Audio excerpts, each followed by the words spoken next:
बिस्मिल्लाहिर्रहमानिर्रहीम। इय्याका नअबुदु व इय्याका नस्तईन। अल्लाह, तेरी इबादत करते हैं और सिर्फ तेरे से मदद मांगते हैं। ला इलाहा इल्लल्लाह, कोई नहीं है खुदा अल्लाह के सिवा। हम सिर्फ एक अल्लाह के सामने झुकते हैं। ना मैं किसी इंसान, ना किसी इदारे, किसी के सामने मैं ना जिंदगी में झुका हूं और इंशाल्लाह आपको भी कभी झुकने नहीं दूंगा।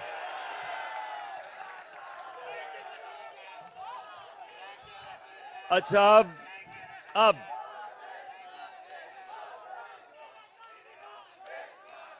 शुक्रिया। अच्छा सुने आप, मैंने आज आप सबको यहां इसलिए दावत दी कि जिस जज्बे और जुनून से, जिस तरह आपने जेल भरो तहरीक में शिरकत की, मेरी 26 साल की इस सियासी जद्दोजहद में जो मैंने आपका जज्बा, आपका जुनून और आपका ईमान जो मैंने वो देखा, तो मैंने अल्लाह का शुक्र अदा किया कि मैं अपने सामने एक हजूम को कौम बनते देख रहा हूं।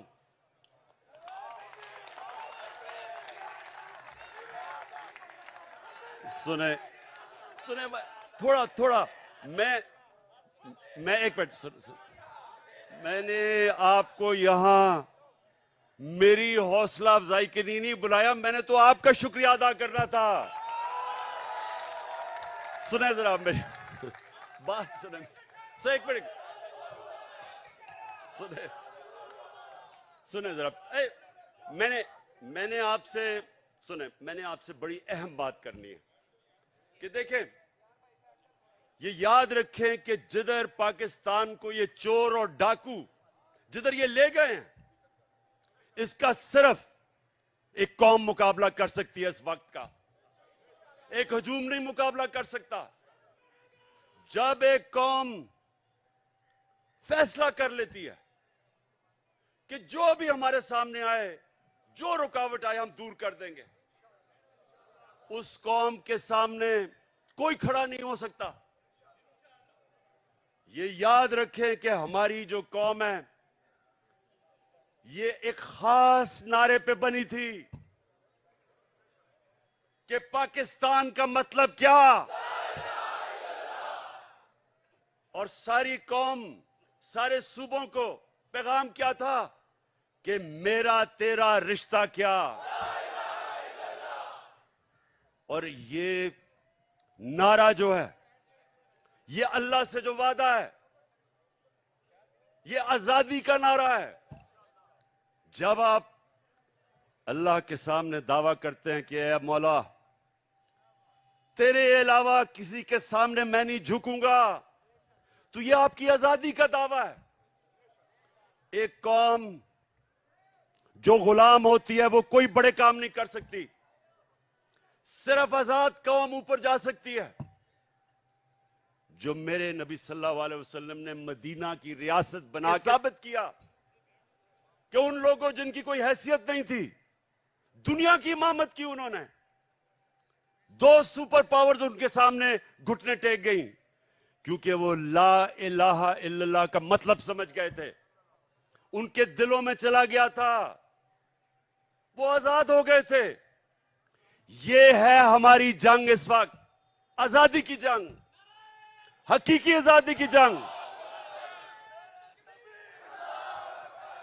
अच्छा, या रसूल अल्लाह, सुने आप मेरी बात, या अली सुने। मुझे आपके जज्बे और जुनून का एहसास है, माशाअल्लाह।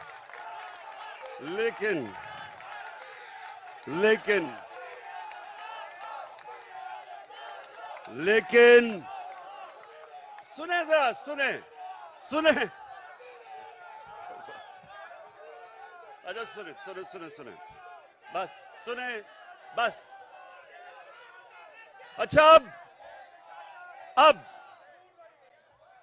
आज आज जो पाकिस्तान का बदतरीन वक्त है, माशरत डूब गई है, तनख्वाहदार और गरीब पाकिस्तान की तारीख की सबसे ज्यादा महंगाई में पिस गया है। जिन लोगों ने इस मुल्क के ऊपर मुसल्लत होकर इसको तबाह किया है, उनके पैसे बाहर पड़े हुए हैं। अरे बस बस बस बस बस, सुनो जरा, इतना आप जेल काट के आए हैं, मैं आपसे कुछ बातें करना चाहता हूं, आप बजाय बातें करने के नारे आपके खत्म नहीं हो रहे। सुने बड़ी बड़ी गौर से बात, मुझे आपके जुनून का पूरी तरह और जज्बे का अंदाजा है, लेकिन बस मैंने सुना है, मुझे सारी तुम्हारी जेल की खबरें आती रही हैं। जिस तरह मैं क्रिकेट मैच का स्कोर देख रहा था, उसी तरह आपके जेल के हालात देख रहा था। अच्छा अब सुने जरा मेरी बात। देखें, आज हमारा मुल्क ये नीचे क्यों दुनिया के सामने जलील हो रहा है? वो क्राइम मिनिस्टर जाके पैसे मांगता फिर रहा है और लोग ठुकरा रहे हैं उसको। कोई पाकिस्तान का, आपके हिंदुस्तान की चैनल देखें तो जो पाकिस्तान को जलील किया जा रहा है, तो ये क्यों हुआ? अब जरा बड़ी गौर से बात सुने, मेरे जज्बा और जुनून वाले, मेरे जो टाइगर, जिस तरह आप जेलों में होके आए हैं, मेरी गौर से बात सुने। देखें, अल्लाह का हुक्म है, अमर बिल मारूफ व नही अनिल मुनकर। क्या मतलब है उसका? हुक्म है अल्लाह को एक कौम को कि तुमने राय हक पे खड़ा होना है, सच पे खड़ा होना है, अच्छाई के साथ खड़ा होना है और बुराई और जुल्म का मुकाबला करना है, जिहाद करनी है। यह हुक्म है अल्लाह का। आज अगर पाकिस्तान का आपने ये हाल देखना है, जो हम नीचे, कभी भी पाकिस्तान इतना नीचे नहीं गिरा जो आज है, तो उसकी जरा वजह सुन लो। प्राइम मिनिस्टर 16 अरब रुपए का एफआईए का केस की चोरी में सजा होने लगी थी। 8 अरब नैब के अंदर सजा होने लगी थी, जबकि जनरल बाजवा ने इसको बचा के प्राइम मिनिस्टर बनाया। इंटीरियर मिनिस्टर किसी से फैसलाबाद में पूछ लें कि इससे बड़ा बदमाश फैसलाबाद का है ही नहीं।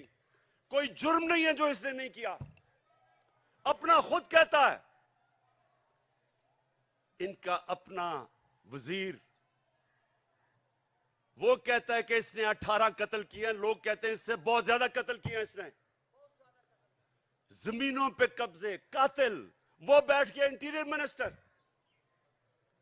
आसिफ जरदारी जो पीछे से बैठ के ये सारा खेल खेल रहा है, वो दुनिया में माना हुआ चोर है।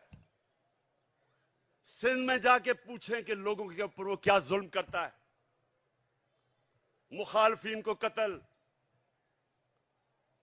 मुर्तजा भुट्टो कि उसकी फैमिली कहती है इसने मुर्तजा को कत्ल करवाया। चोर, कातिल, अरबों रुपए की चोरी का केस में पकड़ा जाने लगा था, जनरल बाजवा ने बचाया इसको। और उधर लंदन में बैठा हुआ भगौड़ा जो मुल्क को वहां बैठ के कंट्रोल कर रहा, सजाए याफ्ता, अरबों रुपए के घर में बैठा हुआ लंदन में, जो यहां से चोरी करके पैसा लेके गया है, वो मुल्क को वहां से बैठ के फैसले कर रहा है कि आर्मी चीफ कौन बनेगा। मुझे यह बताएं कि जब मुल्क के सरबरा ऊपर फैसला करने वाले मुल्क के बड़े बड़े मुजरिम बैठ जाएंगे, तो क्या मुल्क का दिवालिया नहीं निकलना? कौन सा मुल्क दुनिया में, मुझे एक मुल्क बताएं जो कि ऊपर जा रहा हो और जिधर इस तरह के चोर बैठे हो। और अल्लाह का हुक्म है हमें कि हमने तो इन लोगों के खिलाफ जहाद लड़नी थी। जब इंसान भेड़ बकरियां बन जाते हैं, जब वो राय हक पे नहीं खड़े होते, जब वो जुल्म का मुकाबला नहीं करते, तो अल्लाह उनको भेड़ बकरियों की तरह रखता है, उनकी कोई हैसियत नहीं होती। जिस कौम में जुल्म का मुकाबला करने की सकत नहीं होती, दिलेरी नहीं होती, वो कौम गुलाम बन जाती है। मैं बार बार इस्लाम के सबसे बड़ा जो सानिया हुआ था करबला का, मैं बार बार बताता हूं कि कूफा के लोगों को पता था कि हजरत इमाम हुसैन राय हक पे खड़े थे, उनको पता था। लेकिन यजीद के जुल्म के खौफ की वजह से उन्होंने इस्लाम की तारीख का सबसे बड़ा जुल्म होने दिया। ये जो खौफ का बुत है, ये इंसान को गुलाम बनाता है। इसकी पूजा करोगे, गुलाम भी होगे, जलील भी होगे। आज सारी दुनिया में पाकिस्तान जलील हो रहा है, भिखारियों की तरह कर्जे मांग रहे, कोई नहीं दे रहा, के चोर ऊपर बैठे हुए हैं, वो क्यों नहीं दे रहे पैसे? नंबर वन, उन सारी बाहर की दुनिया के लोगों को पता है कि ये जो ऊपर बैठे हुए हैं ये सबसे बड़े डाकू हैं, इनके पैसा बाहर पड़ा है। मैं जब प्राइम मिनिस्टर था, तो जब दूसरे मुल्क का प्राइम मिनिस्टर मुझे मिलने आता था, तो मेरा जो फॉरेन ऑफिस है वो मुझे पूरी तफसील देता था, किधर पड़ा है, माजी में इसने क्या किया, इसकी रेपुटेशन क्या है, एक एक चीज मुझे पता होती थी जब वो मुझे मिलने आता था। तो क्या ख्याल है, जो आप ये आसिफ जरदारी या ये जो शहबाज शरीफ बाहर जाता है, एक एक चीज बाहर की दुनिया को पता होता है कि इनके कितने पैसे बाहर पड़े हैं। ये दो खानदान अगर आधा भी अपना पैसा पाकिस्तान में ले आए तो यहां आपको कोई IMF या किसी से कर्जे लेने की जरूरत ना पड़े। अपना पैसा चोरी करके मुल्क से बाहर और लोगों से भीख मांग रहे हैं कि पाकिस्तान को डॉलर दो। अपने पैसे डॉलरों में बाहर रखे हुए हैं। 100 रुपया जब से ये आए हैं, 100 रुपया गिरा है डॉलर के मुकाबले में, तो कौम तो 100 रुपए से ज्यादा गरीब हो गई है। कौम की तो खरीदार और कम हो गई है, और ये डॉलरों में पैसे रखने वाले, इनका तो 100 रुपये और ऊपर चला गया। इनका मकसद कभी पाकिस्तान नहीं था, नहीं तो इनका जीना मरना मुल्क में होता। ECL पे चले जाएं तो इनकी टांगें कांपनी शुरू हो जाती हैं, खौफजदा हो जाते हैं कि हम बाहर नहीं जा सकते। मैं ये कहता हूं, मुझे डालें ECL पे, मैं तो जाना ही नहीं चाहता बाहर।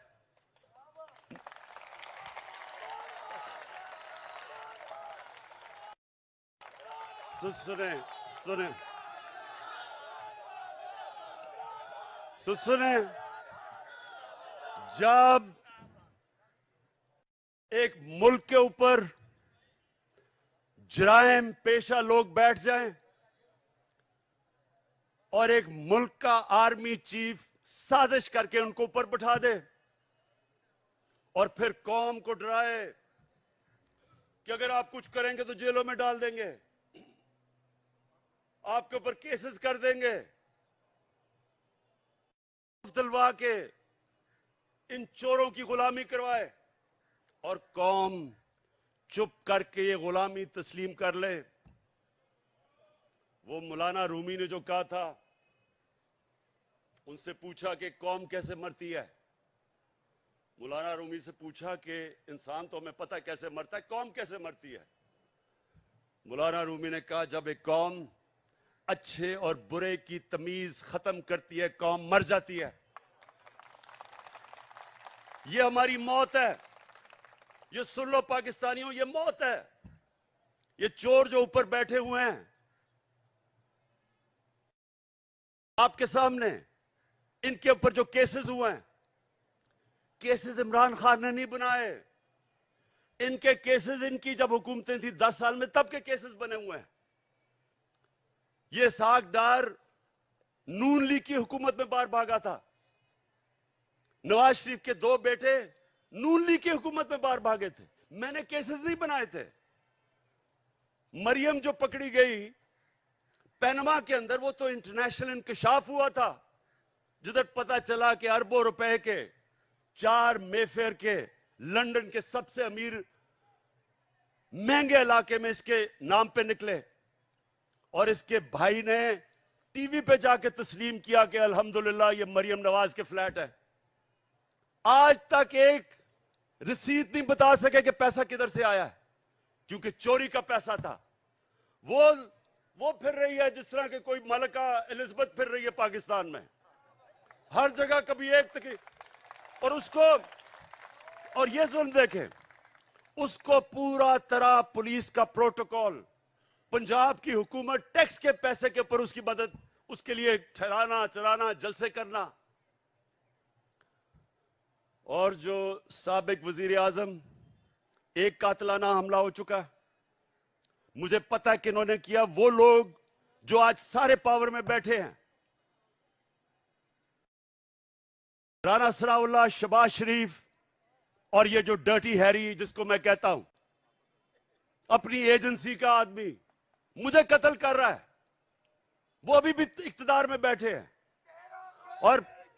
और मुझे अदालतों के चक्कर लगा रहे हैं, अदालतों में मुझे चक्कर लगा रहे हैं। जब मैं भी तुम्हारी बात करवाता हूं, अभी करवाता हूं, सुने। वहां जाके अदालतों के अंदर कोई सिक्योरिटी नहीं, पता है कि जान को खतरा है। और फिर से ये 3 और इनके साथ 1-2 और भी मुलव्विस है, पता है कि वो मुझे रास्ते से हटाना चाहते हैं, कोई सिक्योरिटी नहीं है। और छोटे छोटे केसेस में कभी किसी अदालत में बुला लें, कभी किसी अदालत में। और इसको जो कि जमानत पे थी, उसके लिए पुलिस प्रोटोकॉल हो रहा है। मैं सिर्फ कौम को यह बताना चाहता हूं कि इस निजाम को अगर हम कबूल कर गए, जो ये कोशिश कर रहे हैं डरा के धमका के, जिस तरह हम भेड़ बकरियां के हमें कबूल करवा लें, कोई आपके और आपके बच्चों का इस मुल्क में मुस्तकबिल नहीं है। इसलिए एक ही रास्ता है।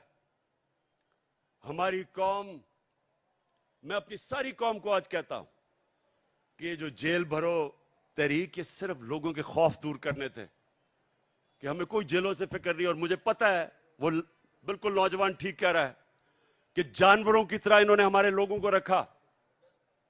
इन्होंने जान के ये साबित करने शुरू के ये और डरेंगे, पीछे हट जाएंगे। जबकि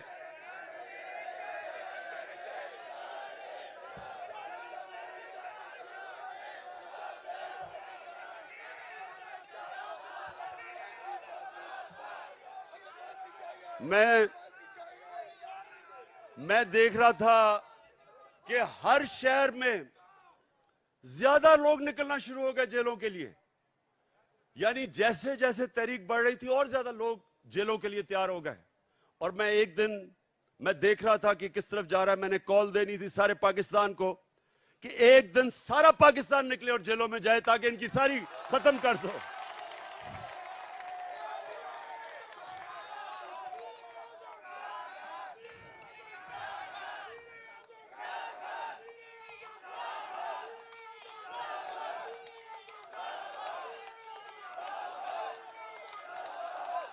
मैं चीफ जस्टिस को, मैं सुप्रीम, ठीक, बस मैं अपने सुप्रीम कोर्ट के चीफ जस्टिस को आज मैं अपने वकीलों के जरिए खत भी लिख रहा हूं कि अगर, जब पता है, खुद इंटीरियर मिनिस्ट्री कह रही है कि इमरान खान की जान खतरे में है, मैं कह रहा हूं मेरी जान खतरे में है, और मैं पहले 2 महीने पहले कह रहा था कि जान खतरे में, उसके बाद हमला हुआ मेरे पे।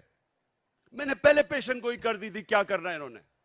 मैं फिर कह रहा हूं, और मैं चीफ जस्टिस साहब को मैंने कहा वकील आज खत लिखें कि मजाहिया केसेस के ऊपर बुलाया जा रहा है। इलेक्शन के कमीशन के सामने मुजाहरा होता है, मैं घर बैठा हूं और मेरे ऊपर दहशतगर्दी का केस।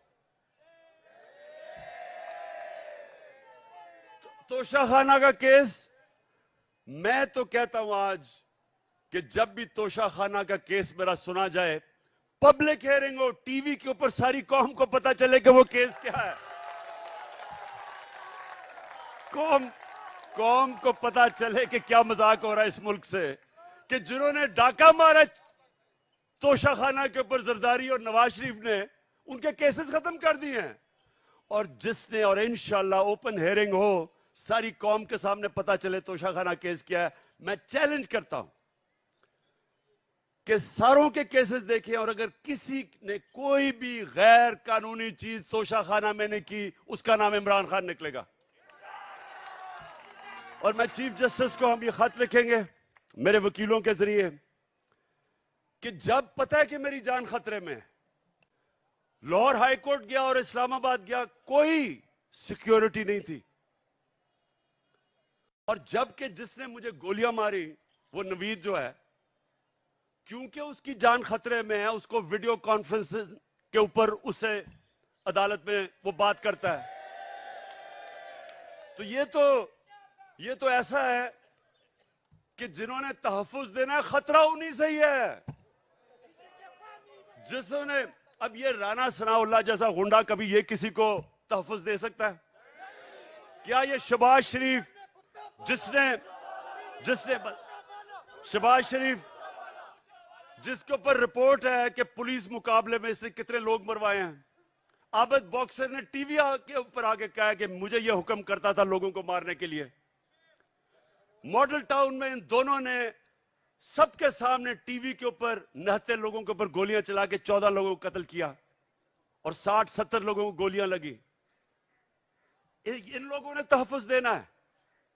और ये जो डर्टी हैरी जिसको मैं कहता हूं, ये अपने इदारे को बदनाम कर रहा है।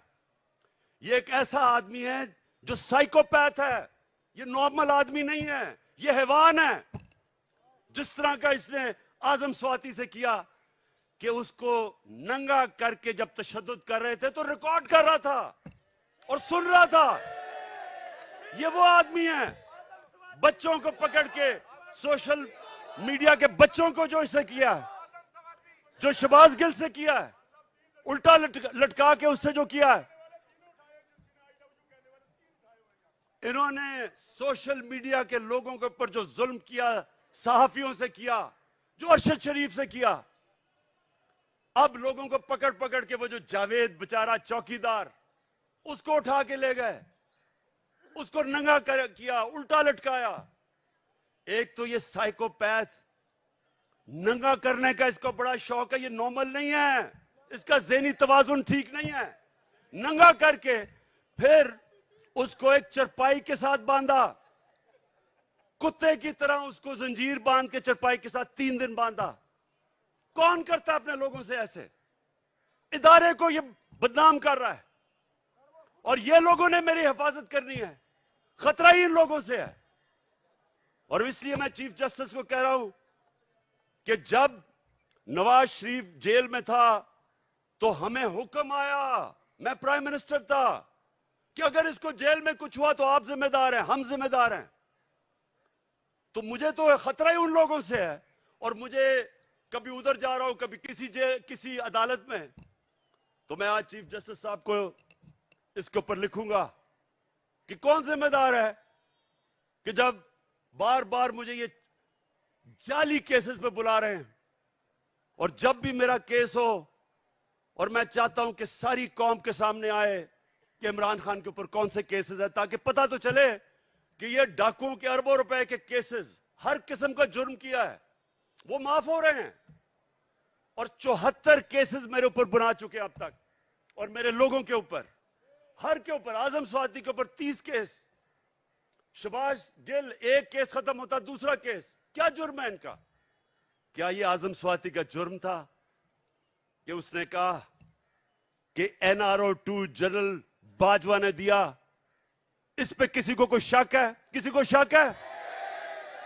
तो सच बोलने के ऊपर तशद्दुद, 34 केसेस, कभी किधर जा रहा है, कभी सिंध जा रहा है, कभी बलूचिस्तान जा रहा है। क्या ये पाकिस्तान का आज इंसाफ का निजाम है? और यही होना था जब चोरों को बाजवा ने ऊपर बैठा दिया, हमारे मुजरिमों को। तो मैं अपनी आज सारी कौम को कह रहा हूं, जो आगे जब तक मेरी कौम इस जुल्म का मुकाबला नहीं करेगी, आगे आपके और आपके बच्चों का मुस्तकबिल अंधेरे में है। मैं जब शुरू में 11 महीने पहले कह रहा था, जब चोर ऊपर आए, मैंने पहले दिन से कहा कि मैं कभी इनको तस्लीम नहीं करूंगा।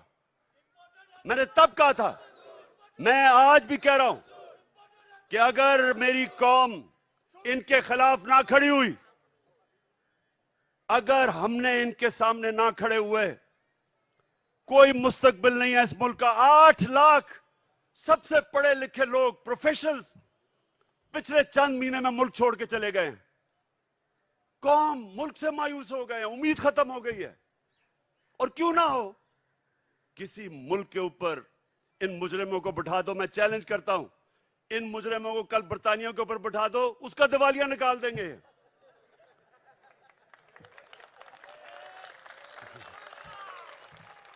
मैं आखिर में सुने, मैं आप सबको खराज तहसीन पेश करता हूं। मैं आपके जज्बे और जुनून को सलाम करता हूं। और मैं आप सबको ये बताना चाहता हूं कि जितना हम सब आपको देख रहे थे जब आप जेलों में थे, जो आपको पकड़ रहे थे, आपने मेरी सारी पार्टी का सर फख्र से ऊपर कर दिया। बहुत बहुत शुक्रिया।